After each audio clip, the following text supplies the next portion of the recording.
Hey everyone, welcome to another video. I went to Sunday pre-release too because my LGS, they did a you go 3 times, the third time's $15 instead of $25. So I went.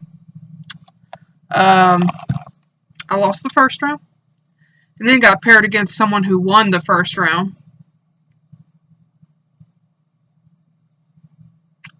And I had to play someone who was really good and I lost.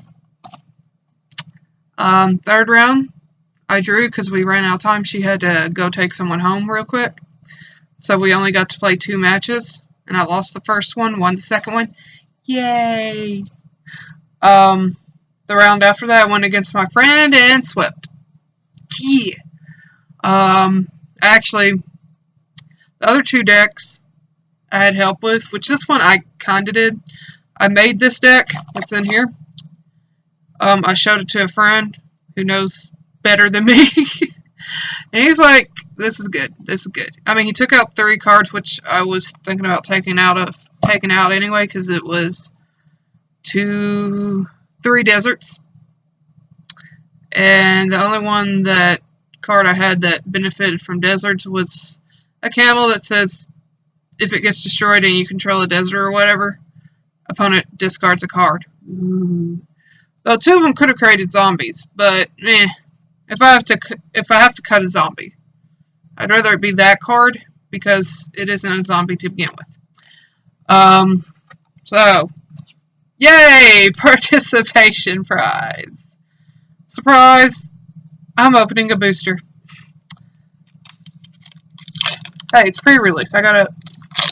If I didn't have to open the kit there to play, I would have brought it here and opened it. Believe me.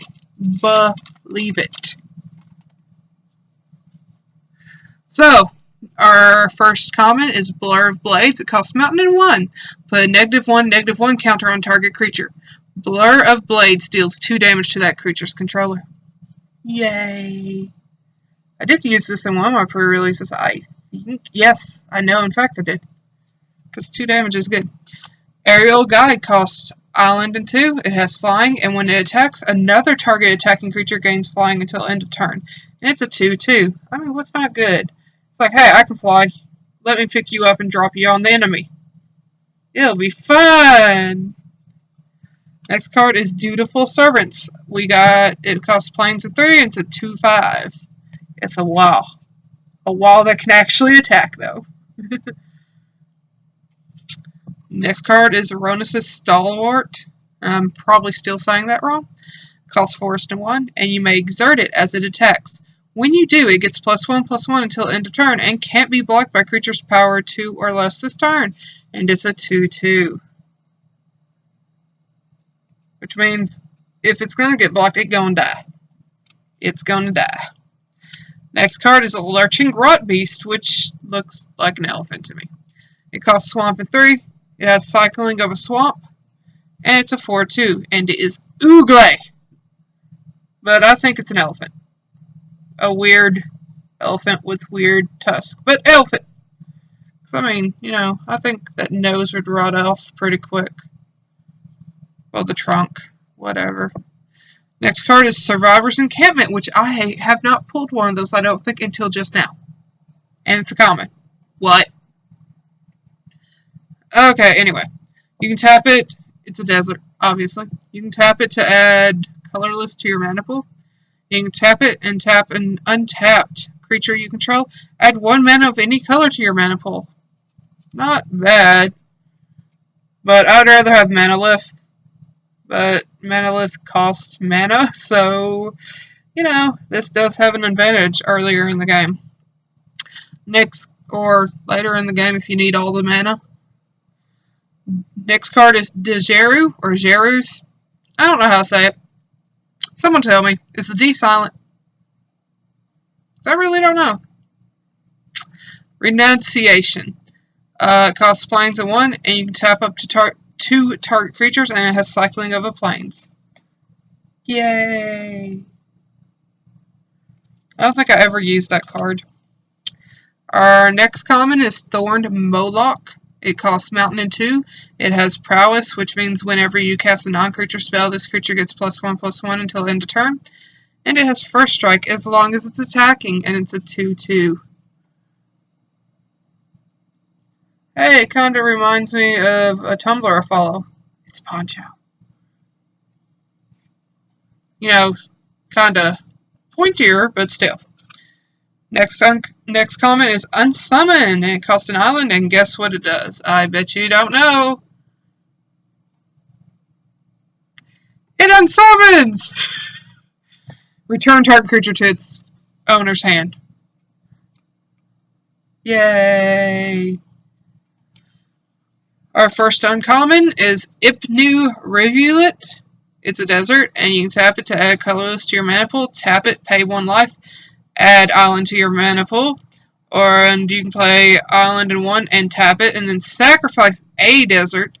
Target player puts the top 4 cards of his or her library into his or her graveyard. Yes. In theory, could you tap this and then sacrifice it itself? Because I assume you could. Our next uncommon is Doomfall. Sounds like fun, doesn't it? It costs Swamp and 2. You can choose 1. Target opponent exiles a creature he or she controls. Or target opponent reveals his or her hand. You choose a non-land card from it. Exile that card. It'd be hilarious if I used that. If someone used that on me and said, reveal my hand, and all I had was lands. So I'm just like, yep. I have nothing to do anything to destroy you, but anyway, next uncommon is Inferno Jet that costs Mountain and 5. It deals 6 damage to target opponent and has cycling of 2. Sorry, I was looking at the next card because, like, with this symbol, it's a little bit harder for me to tell if it's rare or mythic. But I think it's partially because of the lighting. You know, my head puts shade onto it, so it's hard to see. Because I'm smart like that.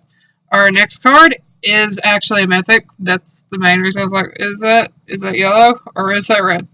Uncage the Menagerie. It costs 2 force and X. Search your library for up to X creature cards with different names that each have converted mana cost X.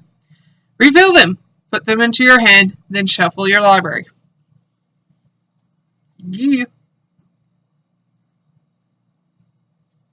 And this one, we even have a full holo shiny. It's Ipnu Rivulet again! Yay! It's an uncommon and it's a shiny. Let me see. It's pretty nice. See? Pretty nice. And then of course we have Swamp and Insect creature tokens, which I still don't have the god that creates those insects. Though I did pull multiple gods throughout my pre-releases. I pulled Oketra, the Scorpion God, and the Scarab God. So, good times. Good times. Well, I guess that's it for this video. I hope you enjoyed it. I hope you have a nice day, and I hope to see you next time. Bye-bye.